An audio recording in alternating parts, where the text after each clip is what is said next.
ইসলামী ছাত্র শিবির বাংলাদেশে ছাত্র অঙ্গনে শিক্ষা প্রতিষ্ঠানে আল্লাহর এক নিয়ামত। আলহামদুলিল্লাহ বলেন। এই নিয়ামতের কাছে, ইসলামের কাছে আসতে না পারে সেজন্য বলা হয় মৌলবাদ আর সন্ত্রাস। শিবিরের কাছে আসতে না পারে সেই জন্য বলা হয় এরা হাত কাটে আর রক কাটে। আমি বলি এই কথাটা হলো একটা চালাকি কথা। হাত কাটা গলা কাটা এটা সহজ না পেটের মধ্যে ছুরি মারা বা গুলি করে মারা সহজ? কোনটা সহজ? তো হাত কাটা আর গলা কাটা গুলি বলে কেন?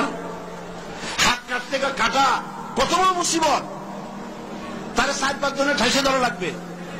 তাছাড়া কেউ কি বলবে যে আসছেন যখন আপনি হাতটা কাটিয়ে দিয়ে যান, এরকম বলবে কেউ? 4-5 জনের ঠাইসা ধরবে, মুখের মধ্যে গামছা ভরবে, তারপরে হাত কাটবে বা রক কাটবে, পায়ের রক, হাতের রক, এভাবে কাটবে। এত ঝুঁকি নিতে যাবে কেন? ছুরিটা, যে ছুরিটা দিয়ে হাতটা কাটবে ওই ছুরিটা পেটের মধ্যে মুখের মধ্যে ঢুকায় দিলেই তো সারল।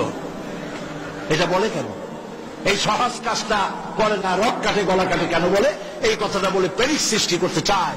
যে সমস্ত ছাত্র ছাত্রীরা দিন পেতে চায়, ইসলামে আসতে চায়, তারা যেন ইসলামী ছাত্র শিবিরের কাছে আসতে না পারে তার জন্য ষড়যন্ত্রমূলক এই বদনাম তারা দেশ শুদ্ধ জয়েছে। কিছুই করতে পারবে না ইনশাআল্লাহ, এগুলি করে কিছু করতে পারবে না।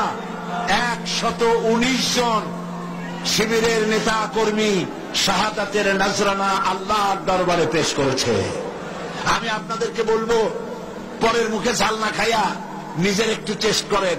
ওরা যেখানে থাকে শিবিরের ছেলেবেলেরা, এরা মাঝে মধ্যে সব্বে দাঁড়ি করে যায় দেখবেন, ঘরের পাশে গিয়া জানলার ফাঁক দিয়ে তাকাই দেখেন ওরা কি করে। এরা মাদ্রাসায় পড়ে নাই, কলেজে বিশ্ববিদ্যালয় পড়ে, হয়তো দাড়ি টাড়িও এ পর্যন্ত অনেকে রাখতে পারে নাই, কিন্তু যায় দেখবেন বস্তা ছেঁড়া হইল বালাম চাউলে ভরা, উপরে রং কাঁচা থাকলেও ভিতরে পাকা আম। ভিতরে যাই দেখবেন রাতের বেলা যখন তারা সব্বেদারি করে, তাহাজ্জুদের নামাজ পড়ে, সাহাবায়ে কেরামদের জীবনী আলোচনা করে আর মুনাজাত করে, সারা রাত কিভাবে ওরা কান্দে একটু তাকায় দেখে। এই চোখের বাণী তারা আল্লাহর জন্য দেয়, দিন প্রতিষ্ঠার জন্য কাজ করে। সুতরাং এদের সাথে শত্রুতা না করে এই কাজগুলি, সন্তান যদি ভালো বানাতে চান, শিক্ষাঙ্গনে সন্ত্রাসী কারা সেদিকে তাকায় দেখেন, আর সন্ত্রাস কম করে কারা তাদেরকে দেখেন, সন্ত্রাস করে না কারা তাদেরকে দেখেন। এই জন্য সন্তান যদি ভালো বানাতে চান ছেলেদেরকে, তাহলে এই লাইনে দেন। মেয়েদেরকে যদি ভালো বানাতে চান এই পরিবেশে ছাত্রী সংস্থার সাথে দিয়ে দেন। আল্লাহ পাক আপনার মেয়েকে ভালো পথে রাখবেন, ছেলেকেও ভালো পথে রাখবেন। আল্লাহ যেন তৌফিক দান করেন, বলেন আমিন।